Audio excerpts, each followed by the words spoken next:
morning, everybody. Glenn, Red Dog Motorsports. Thank you for tuning in. This week we were back on the little red XJ that we had in last week's video. I did stab the motor, got the new motor mounts in, got the motor stabbed over the weekend. Now it's time to get into all of the subsystems to make it run. And I thought we'd go ahead and do a quick list, cover all the major items that we got to get done. So, if you'll step up here with me real quick. I always feel like I should start with a bit of a joke or something, just rather than jumping right to it.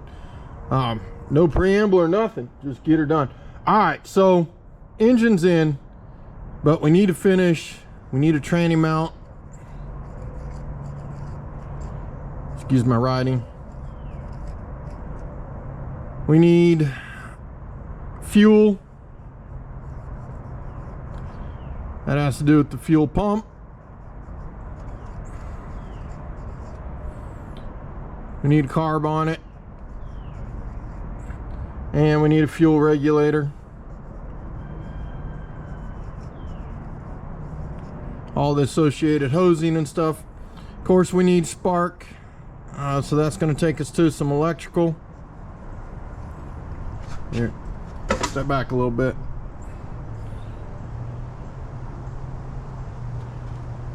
So we need one wire to the distributor. We need a wire to the alternator. We need starter wire. And actually this is a sensing wire, a power wire, and an excite wire. Technically 3. Starter, we need power and solenoid.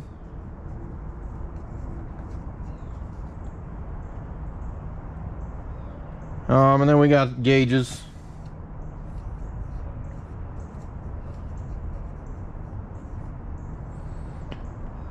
We need cooling.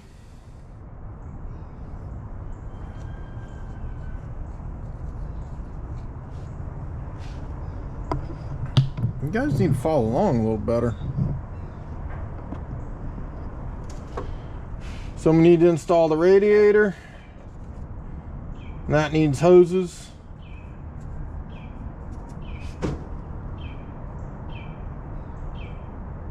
Alright, back to the tranny.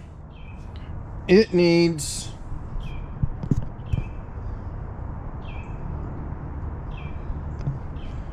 the mount, but it also needs the cooler lines.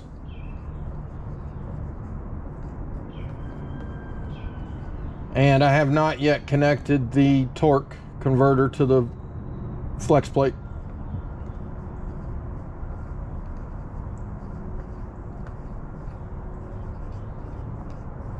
Oh yeah, and then we need an exhaust.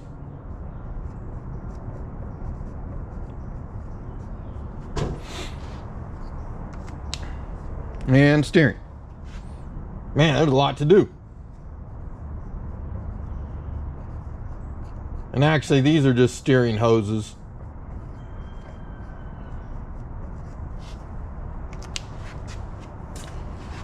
Alright, so most of this isn't too bad. We're going to scab off of the original mounts. I need to get underneath there and center that up, center the transmission up, that is.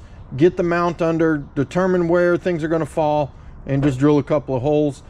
The cooler lines we can't do until the radiator is in, which is with cooling, but I need to pull that radiator out. We need to see if it has the provisions for an internal cooler or if it's external. I do know the old one had an external on it, but I don't know if that was because it had a leak or what the story was. Torque converter bolts, they're fairly straightforward and easy. Fuel pumps in, need to make sure that if it was ECM controlled, that we get it controlled through a different means. Fuel regulator, we've got it, it just needs to be bolted up, and then we got to plumb the fuel pump to the regulator and then to the carb. The only question between the fuel pump and the fuel regulator, I only saw one fuel line coming up from the fuel pump. which means there's no return. And I want to say this fuel regulator requires a return. We'll double check that. If so, we're gonna have to run a line all the way back to the fuel tank and loop it back into the system. That's gonna suck, because then we got to drop the fuel tank. The distributor, that needs one wire going into it. It's a 12-volt constant switch on. We need also, then there would be a wire that comes off it that goes to the tach. The alternator, we covered that. We got 3 wires going to it. One actually just goes from itself to itself. Then you've got the power wire, which goes from the alternator to the battery. And then we've got an excite wire, and this is typically the one that runs off your idiot light in the vehicle. You know, when you turn it on, you get a key, you get a light up there. A lot of times it shows your alternator on or off or whatever. We did that in the black rig that I worked on. And then the starter, this one should already be in there.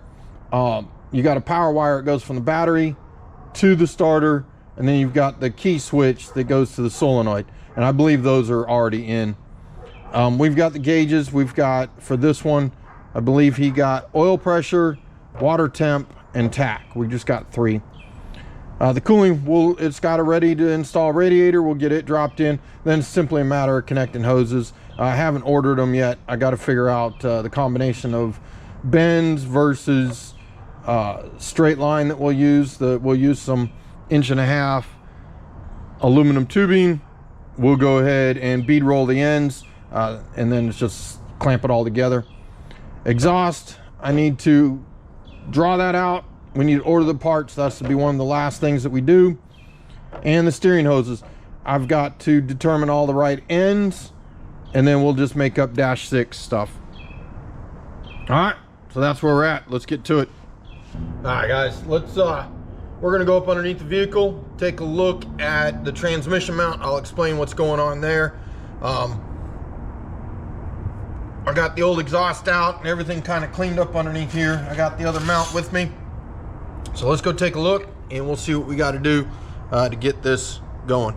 All right, so here underneath the vehicle in the foreground, this is the stock XJ cross member, and normally its transmission mount would mount right in here. The 350 is a little bit forward of that, about 4 inches. It's right here, and that's just we've got just the standard mount. This rubber one, it would actually be about perfect if it was in line. So all I'm gonna do is take a flat plate, we're gonna go forward with it, and then I'll brace it off the other side, and then we're gonna bolt it up. So this is gonna bolt to the transmission. We'll have a flat plate to go forward, a couple of gussets come back and mount to that. Easy peasy. I just gotta cut and measure the material, and we should have this bolted up in no time.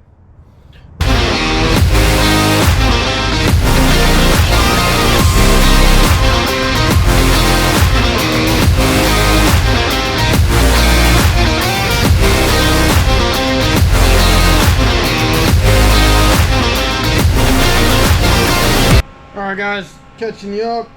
As you can see, I'm getting ready to do some welding. Should probably put my jacket on so that I don't burn myself, end up getting skin cancer. But take you down here real quick. So this is the transmission mount, and on the one side we're just going to weld around the perimeter, and then on the other side, to give it a little bit of bracing, we just bent up a nice little gusset. Sorry, I'm probably moving around a little bit. Gusset's just going to go like that. That'll just keep it from bending, and away we go. So I'm going to get this welded on, and then we'll get it underneath the vehicle and get it bolted in. We'll be able to put the transmission down and move on to the next thing. All right, guys, let's talk about where we is and what we did to get here. All right, so at this point, underneath, I've got motor mounts bolted in. I've got the transmission mount is you know, all welded up and installed. The little trouble with the dipstick on the transmission. The one I bought is just a little too big or too small when you put it in without the sleeve. It's got O-rings on it, but they don't seem to actually seal up. They're just, you can wiggle it, and that means that anything, it's going to be sloshing and leaking. And then if you put the sleeve in it, like the stock style, then the dipstick tube's too large to go in it. So I don't know, I'll have to figure out if I can do something thinner or if I'm just gonna have to start over. But that's that. After that, I went ahead, I installed the starter, and then I got the wiring to the starter, from the battery to the starter, and the start switch, the key switch, wired up, got all that tightened down. And then I moved up here up top. I've got a lot of the alternator wired up. I need to get the sensing wire, the excite wire, rather, not the sensing wire, got that one done. But the excite wire, and somewhere in that mess of wiring is where I'm going to find it. But that needs to come through a load, like a 12-volt load through a light. And then when it gets to this wire, the case grounds it out, that light goes out. But that 12-volt excites the coils, and that's what causes it to generate power. But so I got to figure that out. What I was getting ready to do next is I put the battery up here. I was going to see if the starter will turn over, and then had a couple other things to show you. The motor itself, got it set. It's leaning back, by the way, at a 5-degree angle, 4.8, something like that, and we're level side to side. So that's right about right where it needs to be. Show you real quick, we're looking pretty good on clearances with the motor sitting like that. You can maybe see back here. I can get my fingers up in over the top of the distributor, and no, it's not tightened down yet.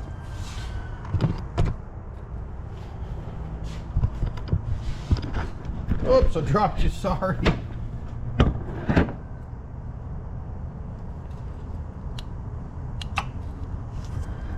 I'm sorry, not 4.8. Looks like we're 4.1 on the lean. So that's pretty good. Quite happy with that. And less than a degree, or less than half a degree on the side to side. I'll take them numbers, no problem. All right, sorry. I don't know what happened right there, but I'm getting you guys set up. I'm going to connect the battery, and we'll see if we got any sparks going anywhere. Hopefully not. Hopefully everything's quiet, but we'll try it. Well, I don't hear nothing. That's good. Of course, I don't know if this battery's got juice. Maybe I should have tried that. All right, so at least initially, I don't see any smoke. I don't hear any crackles. Nothing's getting hot. That's a good sign. Let's hit the key, see if we got anything on the inside.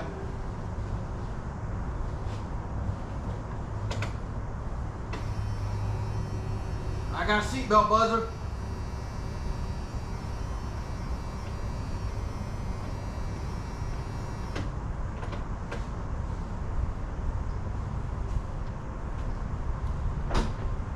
No start, no clicky clicky. So something is not grounded somewhere, or maybe the fuse is pulled. I don't know. We're gonna have to get further into that, but progress is being made. Oh yeah, let me show you this. You guys are gonna go down here and help me look at this. Alright, so something is clunking when it bounces. Y'all stay down there and see if you can see it. I'm gonna push on the vehicle. You hear that? Alright, so what'd you guys see? The triangle thing on the tubes coming down. The collector on the header was hitting the tower on the axle, huh? That's no bueno. All right, well, we're gonna have to do something with that. Probably cut that collector off, weld onto it, and make kind of a turn and come down and back away from the axle, and then re-weld the collector part back on. That'd be my guess. And then from there, we'll loop around and go back out the right side. Yeah, it's always something. They said these headers would work, but I don't think they were intended for two-wheel drive, two-door JK. I think they did a four-door, four-wheel drive. And the four-wheel drive is going to be a little bit higher. And I think that gave them the clearance where those headers worked. And then they were recommending a 2-inch lift on the Jeep as well. And I think that let you bring the exhaust in close, and that cleared that tower. And then the pumpkin would have been on the other side. Or no, yes, no. At any rate, I can't remember where the Jeep pumpkin is on these. I want to say it's driver's side. So that may have made a difference as well. So at any rate, let's continue working. I had to give up on the starter stuff for a bit. I need more information. I'm not sure if there's an interlock that maybe has been disconnected and needs to be bypassed or something like that. So there may be a safety switch from the transmission, park or neutral switch that's no longer there, or at least not at the moment. Could be a fuse. Maybe one of the fuses is out and I just don't know which one. So I need to look all that up. None of the manuals are with this, so I can't tell what fuses go to what. So I'll get into all that later. So I'm switching gears and we're moving into setting the radiator in place so we can start figuring out the fittings and hosing for all of that. But of course, right away we ran into some problems. I'll take you in here and show you. So of course, this is the outlet, and it needs to go over to the other side. Over there, follow my hand, look where I'm pointing. Over there on the other side down below. So we're gonna have to go down and up and over to get to this one. And then this one's not too bad. This one has to come out, over, around, and down. Of course, this is going to be a hard system to bleed because the radiator is so much lower than everything. I guess that comes out and in, down, out, in. But at any rate, other than that, it looks like it should fit just fine. I got to get the hold downs in there to see how all that fits. But it's a 3-fan system, so we're going to have to figure out wiring all of that. Oh, and the transmission stuff. So here's the transmission, looks like, and they are also a problem. So it's time to get the body saw out to clear that, and then we'll look at going from there. One more problem after another. It's all right though. We knew this was going to happen. Morning everybody. We're back out here on the XJ. When I left you yesterday, we were working on underneath in the engine bay. I've kind of backed off on that since I've got a lot of the parts ordered, but they're not going to be here till a little bit later in the week. But I've got the radiator installed. I've got the lines, all the hoses ordered for it so that we can come out and around. I'll get into that in a little more detail. We'll go up there and look here in a bit. But right now, working on shift cable. This is a new one that was supplied by the owner. I've got the old one pulled out already. It was cut off. So in here, I tore out the center console, basically just so I can get to that connection right there, this one. So I got to go out, I got to feed this end of the cable through the firewall. Here's the firewall grommet, so that's how I know what side to go from. That end, the other end, this one is too big to fit through the firewall hole, so I got to go through and feed that through. Then I can reconnect it in here Once it's reconnected in here, then we can go underneath and see what we're gonna have to do to make a bracket. Should be interesting. Gonna have to drill a big hole. Maybe I should measure that before I go. But at any rate, yeah, we got to do that, and then we'll have to figure out what kind of bracket we got to move, and I got to measure movement and different things like that, because I need to know how much this moves in here in terms of how much it's going to move the end of the cable outside from park to reverse, so that I can then get it to match on the shift lever on the transmission. Of course, all that's underneath the vehicle, so I get to crawl around on the cold concrete. Because yesterday it was 80 degrees, and today our high is only 60. My body doesn't do well with these 20-degree changes. Oh well, let's get to it. Okay, we got the cable installed. You can see it just clips on right there. It's just a ball joint, ball and socket, and then it just pushes through that little bracket there. Little wings pop out, and that's all it takes. And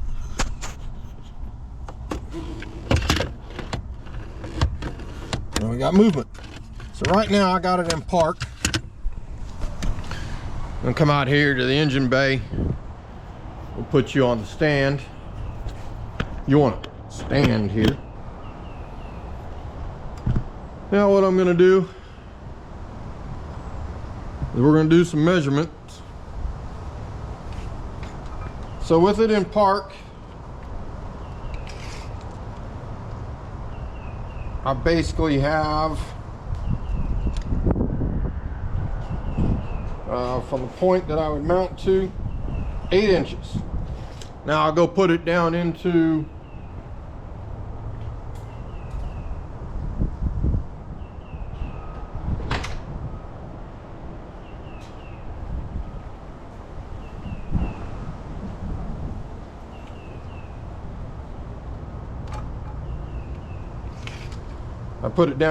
the lowest, so it travels, it's down to 6 inches. Now this is a little bit adjustable, so I could make it 5.5, but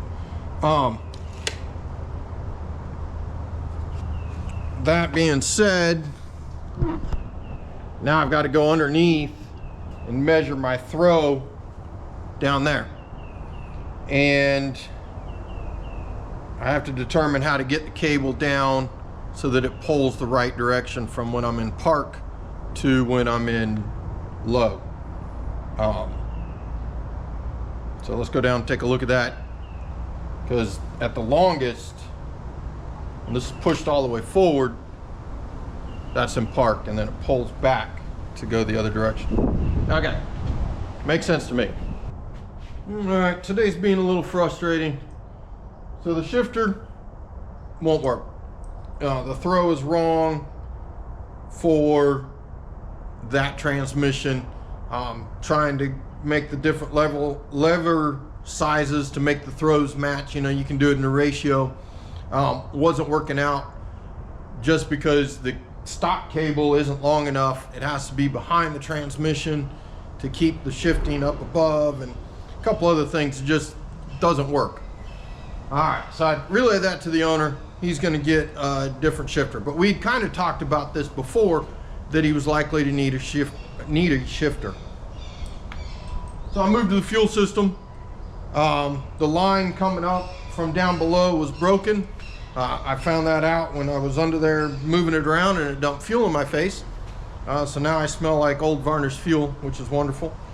But I went back a little bit further and found the quick release fitting right before the upturn, and we'll just use a adapter to a -6 with the barb on it, hose barb 3/8, and run that up to the fuel pressure regulator. The problem is the pressure regulator that was supplied is a return style. This system on the Jeep doesn't have a return system, doesn't have a provision for it in the tank. Now you can run new lines, you can punch a hole in the tank, you can put a bulkhead fitting in it, and you can put a return on it, but you got the expense of the lines, which that ain't cheap. You know, you're talking 8 feet of line or better. You can do hard line. Then you got all the fittings and stuff like that. He says he has a non-return style regulator in the garage, so no big deal. He'll bring that to me and we'll get it run and set up. This is an easy install. I can get it done now. After that, I'm kind of just sitting here waiting for parts. All right, so I've been back and forth dozens of times in here taking measurements and back in there looking up headers and trying to determine and dimensions and all this stuff. And one of the options that's come up is ram horn manifolds. These are smoothies. They're a Corvette style, although the Corvette actually has some bracketry and stuff off of it. We're gonna try these. I figured since I got a set, before we buy some, I'll try this one. If it fits, then we can order a set and install them. But that's what we're gonna do. I'm gonna pull this head off and then I'll bring it back in. I'll bring it back in when I start to try to fit it up. How about that? All right, I got them out. You can see them here side by side. These are shorter, but they're straighter. You know, this flange here is sitting flat on the ground and this is not touching the ground. This flange here is not touching. You can see I put my finger underneath it. So these tuck underneath this way a little bit better, whereas these sit vertical like that. These are shorter, but I don't think they're gonna fit. We'll try them real quick. Turn you guys around.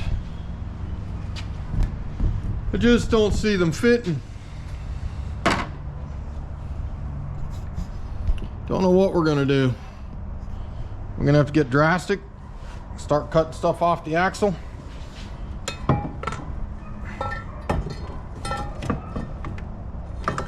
They slide in up to this point.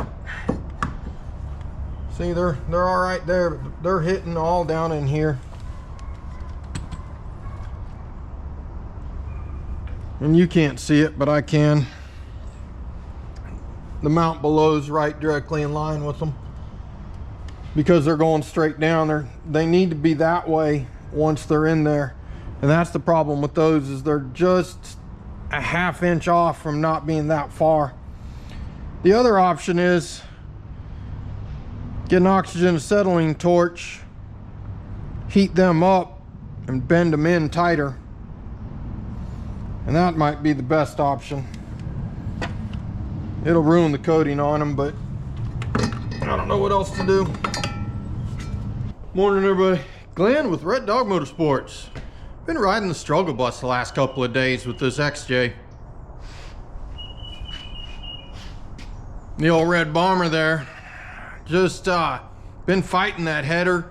We've got another set on order, and not that any of that's uncommon. It's struggle. It's just a pain. But at any rate, hopefully the other set of headers that we got will work without having to start doing major modifications to either the headers or suspension or body, that kind of thing. Really can't do anything about the body on this one. It's a unibody vehicle, and the motor mounts we just put in are part of what's in the way, and we don't want to cut them out. We don't want to lose strength. So it would end up being suspension modifications, making it a 3-link, doing a lift, doing some kind of custom arm and link mount to get it out of the way. All things that can be done, just would like to avoid it if at all possible.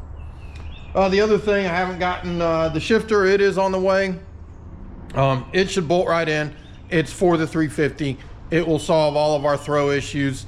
Don't know if the center console will work with it, but we'll get to that. So all of that aside, let's put that behind us and let's take a look at what we are going to get done today. I'm going to be getting the wiring diagram earlier or later today. I can't get it earlier, that's already passed. But I'm going to pull this and take a look at the back side of two of these relays, the fuel pump relay and the starter relay. See if I can't get those wire colors off the bottom of the power distribution center there, the PDC, and see if I can't trace that a little bit further back. That'll at least let me confirm that I can get power to those. I'm going to install the transmission cooler. So we've got it over here. I've got the flush ready. We're going to flush it out, make sure that we're good. I also need to terminate the lines. As you can see, they're down in here. You can't probably see them very well. Sorry. Making you seasick. At any rate, they're down here. I've got them bent around. We're gonna bring them in. They're gonna come in over on this side of the radiator, and then those hoses that are on that cooler will come out and around. So we'll get them terminated in somewhere over in this area. I've got to pull them. We'll break out the flaring tool. We'll reflare them. I have some adapter ends from hardline to the 3/8 barb. So we'll put those on it, and then that will complete that. I do have to go to the store and get the little plastic connectors that will let me put that on the radiator. But that all has to come back out. I didn't think about it before I put it in there. So I got to pull the radiator and then attach that to it. The fan's got to come off the radiator because that attaches through the radiator. So let me go get all that going, and we'll bring you back in, and we'll get something done today. Better than the other days.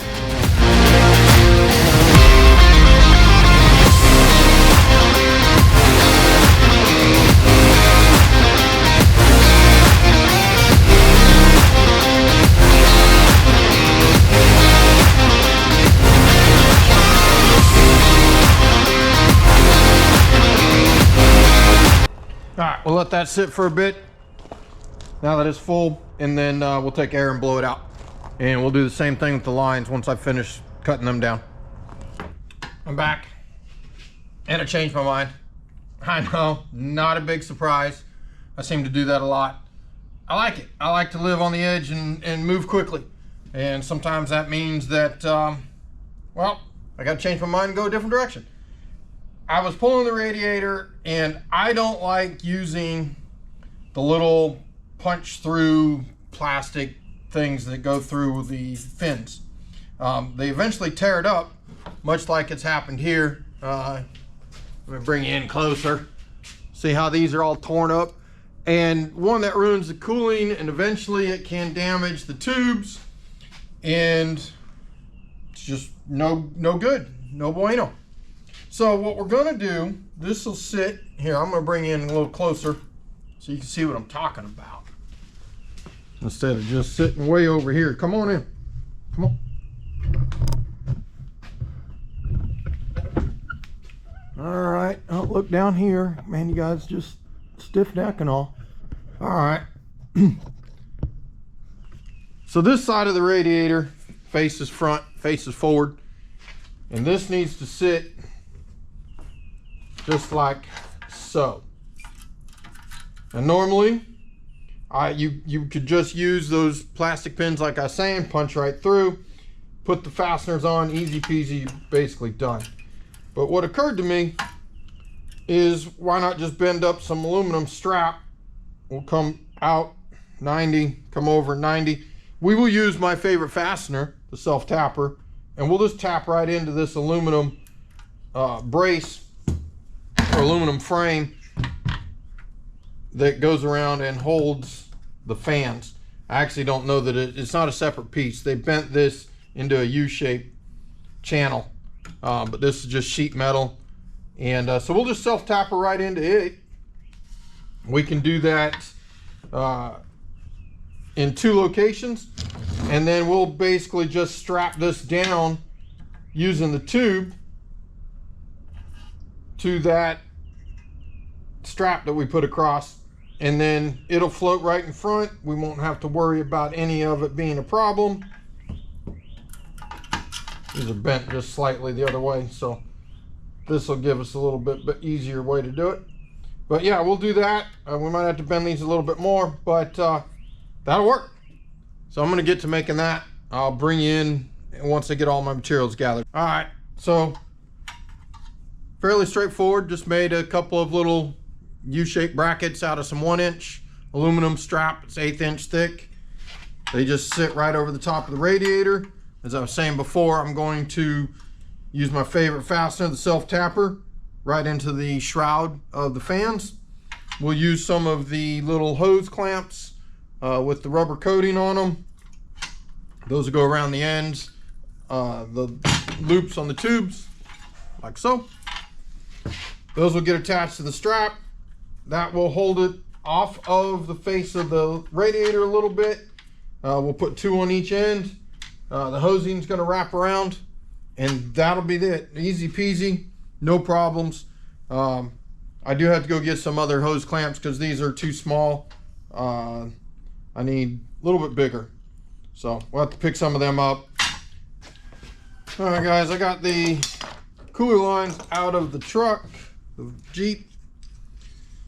Just using my tubing cutter to shorten them up. This is so I can reflare the ends. One of these days I need to weld a T-handle or something to this. The original one fell off, and I've never bothered to fix it. Regardless of the fact it would be much easier if I would.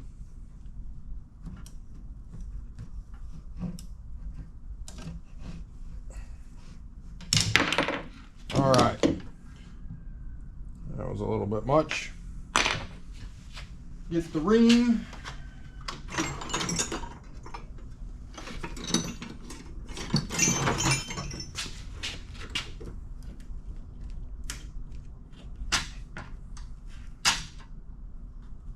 I did initially spray these down.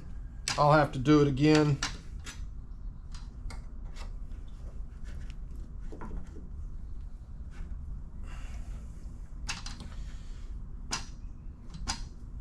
All right. Probably need to clean these up with my file as well.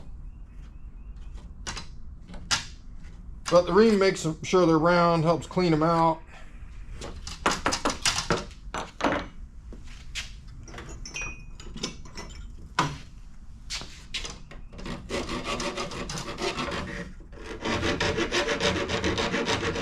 The file helps just remove any of the sharp edges for the flare. And of course I need to remember to put the fittings on before I flare these. That would be my luck, to forget those. I have done it, and I've put them on backwards. I've done it a couple of different ways. I'm just going to cut these on the saw real quick.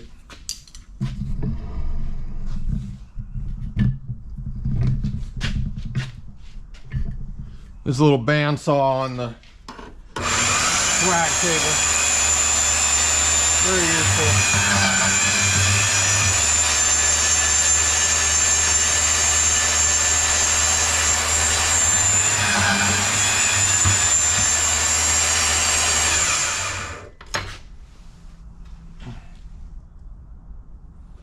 All right, I should have left a little bit more on there. Makes it easier to get off, but all right.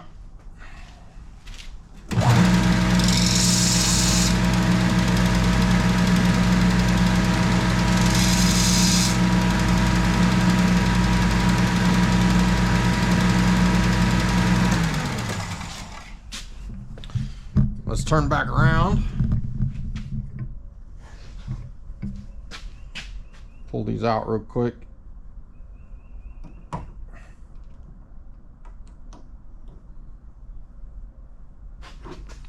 All right, they're stuck.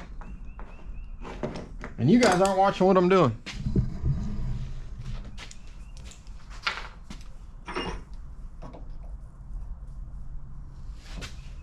There we go.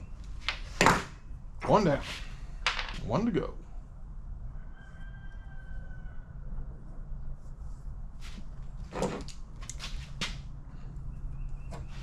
Okay, that was easy. All right, there's those two. Oops.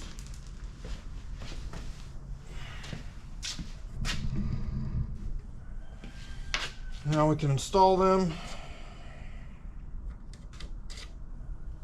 All right.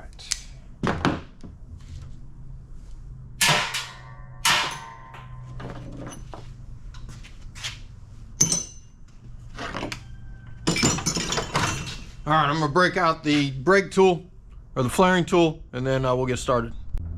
All right, back to operation 0. Set our depth. Tighten this down. 5/16.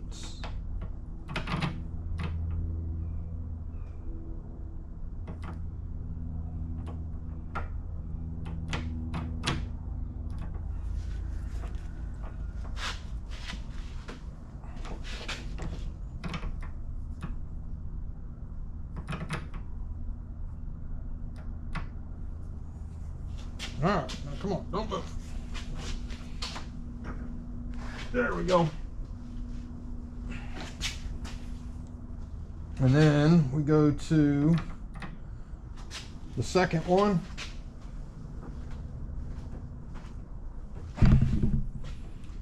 And there we go. Loosen it up a little bit. Oops. Nice flare. That one looks good too. All right, and then we're just going to use these little fancy things on them to turn them from that flare. Oops, you can't see. We're just going to use these fancy little ends to turn from what I just made into something the hose end can go on. I suppose technically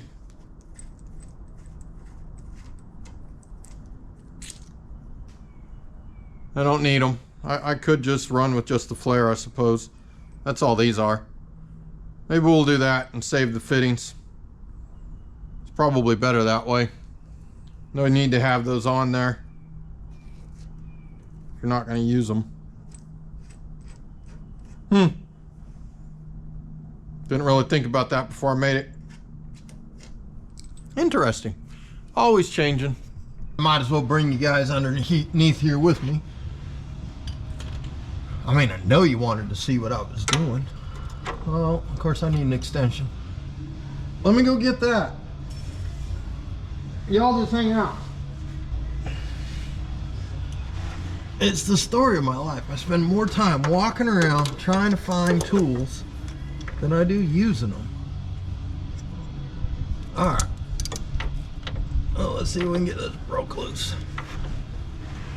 Because there is no room under here at all.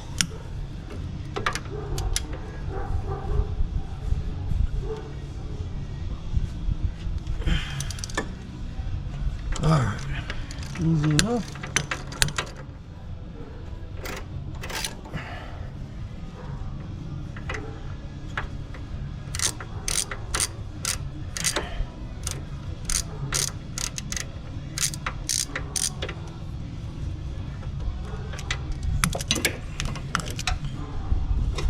Of course, someone put the lines right in the way. Who would do such a thing? All right, bolt is out.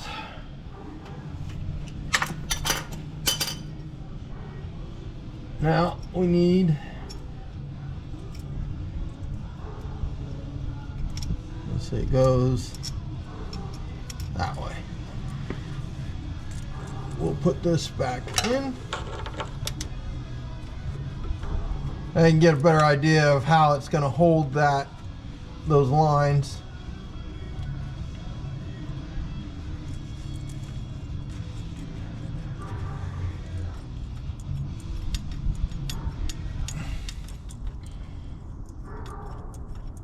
Longest bolt ever. And almost there. Come on.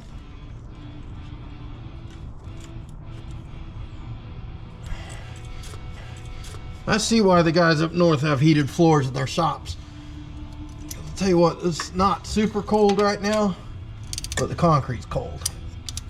Of course, in a couple months, I'll be whining that it's hot and that I can't cool down. But that's just the nature of the beast, right? Always whining, never satisfied.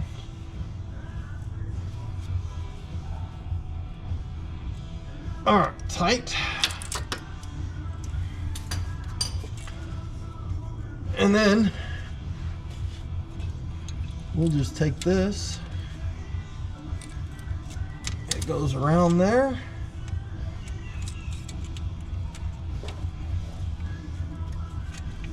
And then back through. Come on. Come on.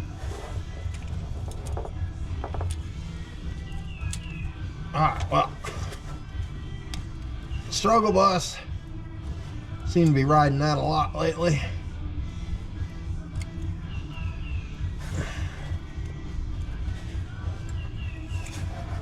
Well, it's one of a kind.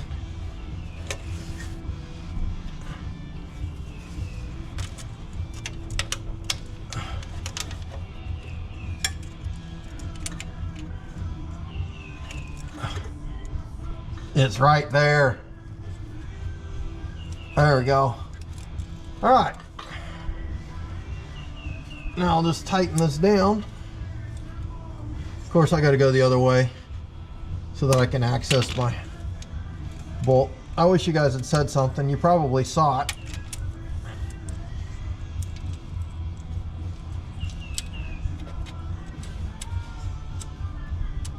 Hopefully I can get this to go the other way. Oh, look, and see, it was even easier. That's why I ride the struggle bus. It's all me.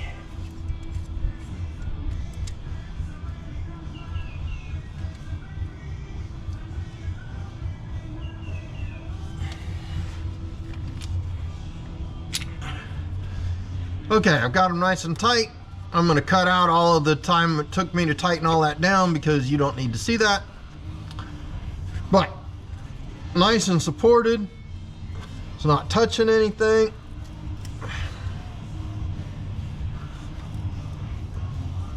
Good to go. I like it. All right. All right, guys. I got the radiator installed, all that good stuff. And while I was working on that, a friend of mine stopped in from Ocala. I was talking to him. While he was here, UPS stopped by.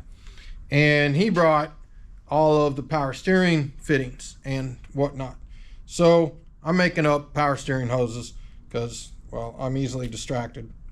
So not a big deal. Y'all have seen this before. I'll show you again though.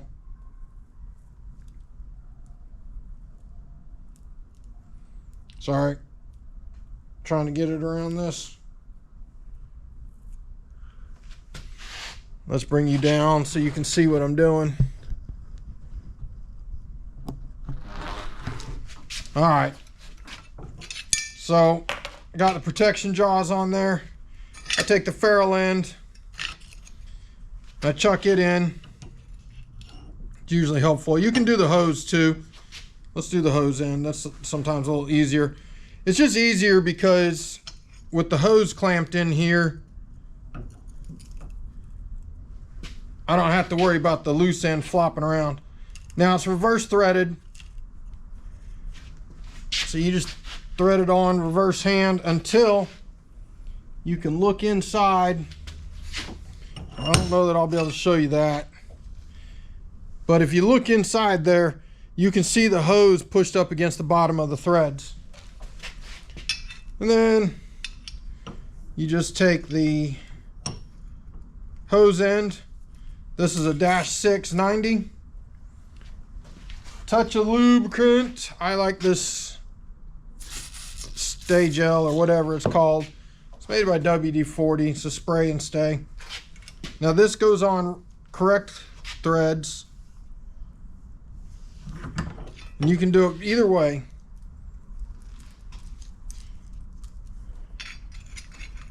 We'll chuck this one back in here.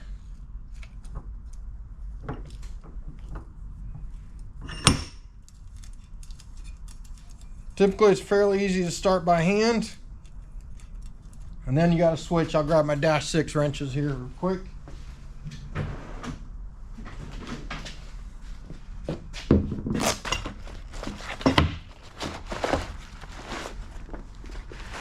I should say AN wrenches. And of course that one won't fit. All right, I'll be right back. Don't run away.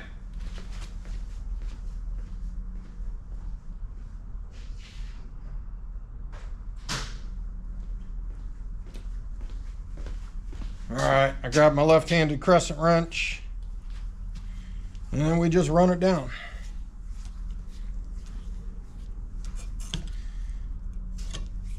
And I can typically go, unless you need them facing a certain direction to deal with hose warp or something like that, I just take them down until they're tight, snug. You don't need to get crazy with it. And that'd be that. All right, so I'll finish making these up. I've got this one and one more. So I've got the return line and I got the pressure line. But once I get those done, I'll show you when they're in the vehicle. All right, guys. So power steering is in. Hoses are routed. Everything's done except for putting fluid in it. But I'll do all the fluids at one time. We only have a quart. But now I've got the box opened up, the fuse panel, or actually this is the power control distribution box. Got me something to write on. So the first one I'm going to worry about is the starter relay. That's this one here, and I know that because it said here on this one, the lid. And what I've done is I went and looked underneath, and we have basically 5 wires, but really only 4. 2 are a trigger and 2 are power. If we follow this red and black one back, we see that it goes to this spot. We roll it over. That's this one here. That is a 40 amp fuse. So I've got fuse, 40 amp, goes to red and black. That goes in one side. So that's my power feed. And then that one comes out in, what is that, brown?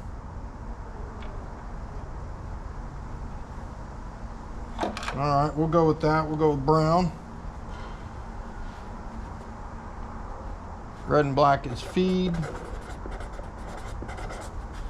And then power to the starter solenoid. That makes sense because that goes down. Yeah, it connects to there, and then it turns to green, is brown. So what we're worried about is just the triggers then. And my triggers are yellow and yellow and brown. And they're going 2 different directions.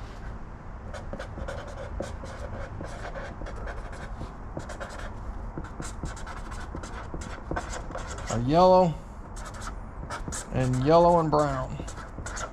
Or I should say brown with yellow. Let's do that.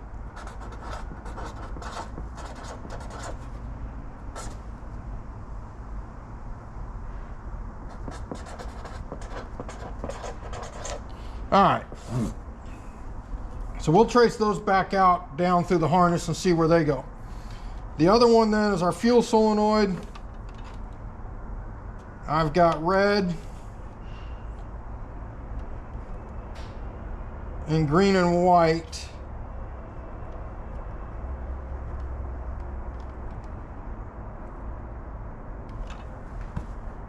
So I'm gonna power in, assuming that we're staying in conjunction with this. Power in is red. To the device will be green with white.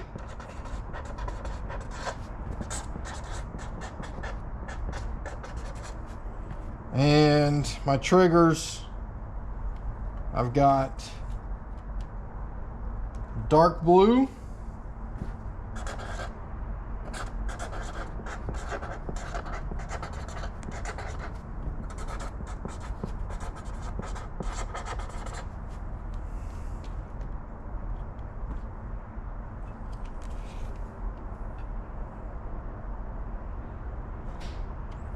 and a small gauge brown.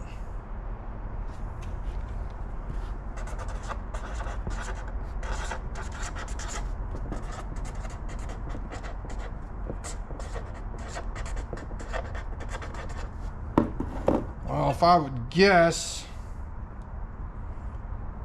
I would say that the brown is from the ECM. Okay, so we'll set this down for now. I'm not going to put it all back together quite yet. I think we're going to have to get back into that. We may be able to repin some of these. May be able to get a big enough relay in here to run the fans. That would be nice, to pin this and feed it off of one of these big fuses over there, and then and run the fans through this rather than having an external one bolted up to something. These are negative ground, or I'm sorry, not negative ground. These are ground triggered fans, so there's power, constant hot to them. So we could run them through a fuse, through the relay, and then the relay itself has the negative come out and it goes to the ground. So you ground it, and when that ground circuit happens through the little switch, everything should turn on. Something like that. But that being said, let's go ahead and see if we can trace these wires out and figure out where we're going. It may take me a minute, so I'm going to set you to the side and I'll come back to you. Oops, good view of my chin.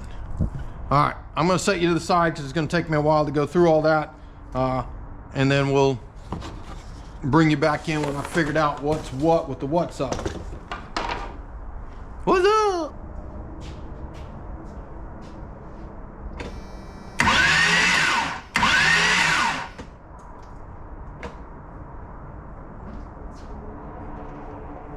Yeah, you heard it first.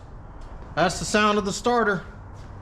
So I traced my brown and yellows. Well, I traced my yellow and my green and white, and they went all the way across and then down underneath the dash, somewhere with the fuse panel and all that that's underneath. So really couldn't chase them much further than that. I did check all the fuses and whatnot, make sure that everything was going. So then I came back, started chasing my brown and yellows. And I found this one over here in the harness. It had been cut. I'm assuming it probably went down, and this would go to our neutral safety switch, neutral and park, because right now there is none. So this vehicle will start in any gear. And then the other one I traced, and it was sitting over here in this bundle of stuff, and it was not connected to anything. So I first tried to put power to it, and that didn't do me any good. And so then I figured it must have been the ground, since I didn't see a ground going to the relay. Hey, I'm over here. You don't need to look at the wires anymore. All right, so then once I found out, I checked that I didn't see a ground. I grounded it out, and you heard the results. So one down, one to go. Hey everybody, I haven't done a lot of filming today. Mostly all you got to do is imagine me going around looking at the wiring, basically standing in one spot dealing with things. But we are getting it cleaned up, and in fact, we're having success. If you pay attention right here, check this out. That's right, fans are turning on. This is a negative switch system, so I still have to install it once the bushing gets here. But it has a temperature sensor, temperature probe. Once the water in the radiator gets up to 185 or whatever, it'll go to ground and turn the switch on. I've got it running through the relay in the stock box. So I was able to find all those wires, get everything wired up. I do need to zip tie or get these bundled up out of the way so they're not hitting anything. But that's that. Fuel pump, I think I actually have a dead fuel pump. I've gone to the back with the battery, like physically took the battery back there, wired it direct to the fuel pump, bypassing all of the wires, and I got nothing. No turn on at all. No sound, no nothing. So, looks like we'll have to install a new fuel pump or get a new fuel pump here, test it, make sure that that's the issue and that it's not something else. That there are 2 wires that come off the ECM. I've tried grounding them. I've got them grounded here. That hasn't made any changes. So, assuming bad pump at this point. Got the distributor wired up to a switch positive, so that one's done. Let's see what other electrical needed to be done. Headlights, all that stuff works. Dome lights, all those seem to be working. I did find the wiring for the windshield wiper motor. I may try to wire it back in, see if I can find its original wires, splice them back. Otherwise, at this point, I'm really probably just going to clean up the wiring, get it all tied together, maybe loom it up, and call it good. Oh, I need one more. I take that back. I need to find a power wire to the alternator. I've got to do something to get it excited. It's just boring right now, and a little bit down. So we get a little juice, get her excited, and then we'll know that it's going to put out power. So I guess that's the next one we find, and we'll move on. Getting closer though, much closer. All right, guys. I had full intentions of working on the rat rod today, tickle pickle, but as always, I get distracted easily, and I went and took care of some running around, and then when I got back, I was like, man, I'm kind of curious at what this motor has for compression. And since I got all the wiring hooked up and could turn it over at speed, plugs were out, I thought, let's check it. So I put the compression checker on it, and it wasn't good. I got 4 cylinders at zeros, or I should say 3 at 0, 1 at 10, and a couple at 100. So the question is, are they dead cylinders? Do we just have bad stuck rings, or is it worse than that? And I don't know. I mean, some of those, you know, it may come around if we fire it up. Those other ones may come back to life. We may be able to put some transmission fluid down there, let them soak and get that going. Kind of sucks. I just put fresh oil in it. I could drain all that back out and probably save it, I guess. We did clean the oil pan. The other is a possibility that we have the valves just aren't adjusted correctly at all. I don't really suspect that, but it's possible. I mean, they don't feel like really loose or anything, where they're not activating. Although it's possible that they're too tight, and thus when the intakes, there's always one open basically, or both of them are always slightly open, so they just can never build any compression. So that's a possibility, and depending on where the cam was when it got adjusted like that, that could make it so some cylinders were dead and some are working or partially working. So if you would, step in here and you guys watch these while I hit the key, because I can't do both. Let me know if we got our little fingers doing the finger things on the valve things, playing the old valve train piano. Can you see? Can you see in there? How about just lean on over? There you go. See? Yeah, get your head in there. That's better. Now you can see what's going on. I'm gonna hit the key. Don't get distracted, y'all. Keep watching.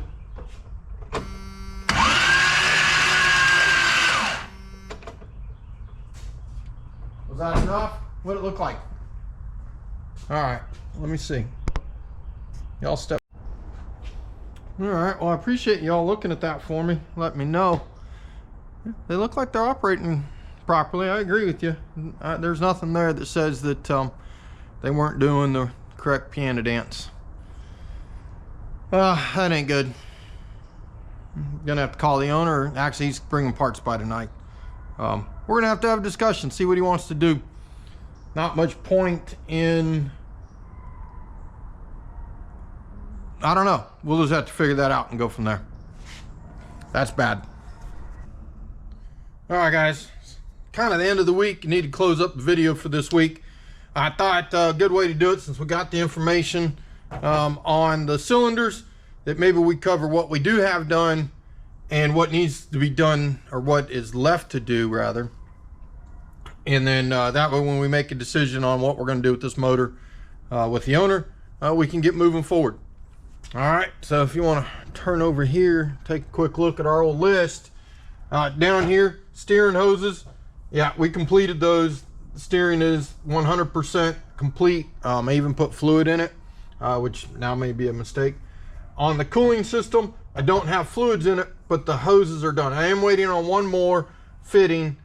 It should be here Saturday, but both the clamps are sitting there. I just got to put it on and tighten the clamps. Gauges are not done. Starter is wired. It turns over. That's how I was able to check the compression. Alternator is done. Sense wire, excite wire, and power wire are all connected. The distributor is wired. The tack's not hooked. The tack is not hooked up. It'll be hooked up when I do the gauges.